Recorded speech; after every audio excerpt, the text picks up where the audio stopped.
आपण सर्वजण जाणता की आता गाळमुक्त धरण, गाळयुक्त शिवा म्हणजे अनेक असे स्ट्रक्चर आहे महाराष्ट्रामध्ये जे मोठे डॅम आहेत, छोटे डॅम आहे, परंतु गाळाने भरलेले आहे. याचा गाळ जर आपण काढला आणि तो शेतकऱ्यांच्या शेतामध्ये टाकला आणि त्याचा शेतकऱ्यांना सुद्धा सोबत घेतलं, वेगवेगळ्या NGO ज्या राज्यामध्ये काम करतात या दृष्टीनं त्यांना सपोर्ट केला आणि शासनाच्या सपोर्टनी त्यांना थोडी सपोर्टची भूमिका ठेवून हा एक कार्यक्रम आम्ही महाराष्ट्रात राबवण्याचा प्रयत्न करतो आहे. त्यासोबतच आता पाणलोट यात्रा म्हणून आमची यात्रा जानेवारीमध्ये सुरू होणार आहे. ही यात्रा 80 ते 90 दिवस राज्यामध्ये फिरणार आहे.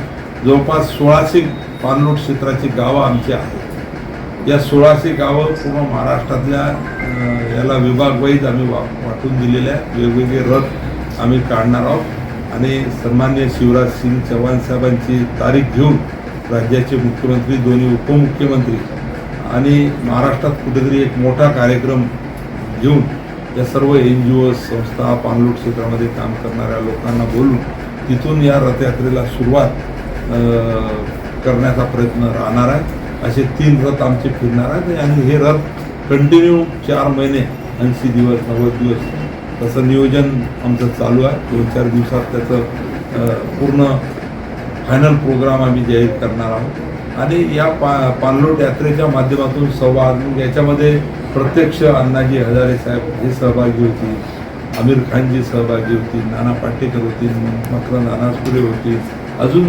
वेगवेगळ्या NGOचे पोपटरावजी पवार आहेत. हे सर्व असे पाणलोट आणि क्षेत्रामध्ये काम करणारे, जलसंधारणमध्ये काम करणारे या सर्वांना घेऊन आम्ही काम करणार आहोत. यासोबतच मागे थोडे दिवस माझ्याकडे जबाबदारी होती तेव्हा आम्ही पाहिलं की भरपूर वाव या खात्यामध्ये आहे.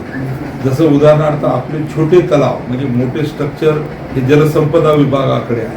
पहिले या विभागाला मायनर एज्युकेशनच बनत होतं, लघु पाटबंधारे. आता याचं नाव भूजल जलसंधारण केले आहे.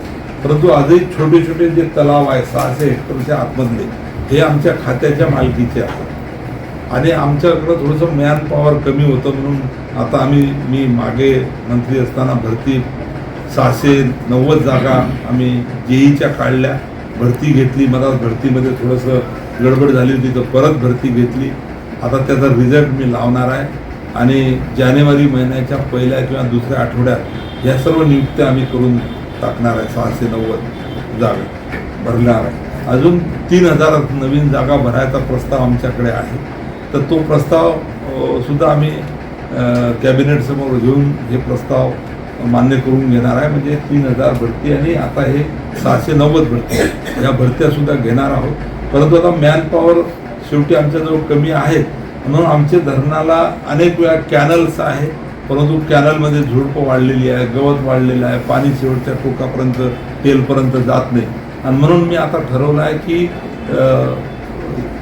आता हे जे काही आमच्या मालकीचे जेवढे काही छोटे धरणं आहेत यांचं शेवटच्या टोकापर्यंत पाणी जाण्यासाठी या सर्व कॅनलचं पाईपलाईनचं कॅनल करायचं, PDN कॅनल करायचं. म्हणजे मॅनपॉवर नसण्यामुळे मला आता दुसरा पर्यायच नाही आमच्याजवळ. म्हणून पाईपलाईनचा म्हणजे मुख्य कालवा आहे तो पूर्ण त्या कालव्यामध्ये पाईप टाकायचे आणि शेवटच्या टोकापर्यंत तो न्यायचा आणि जे जे शेतकरी लाभक्षेत्रात येतात त्यांना वॉलच्या माध्यमातून पाणी द्यायचा हा एक कार्यक्रम मी आता राबवण्याचं ठरवलेलं आहे. विभागाला अशा सर्व स्ट्रक्चरचं इस्टिमेट अंदाजपत्रक बनवायला मोठा पाईप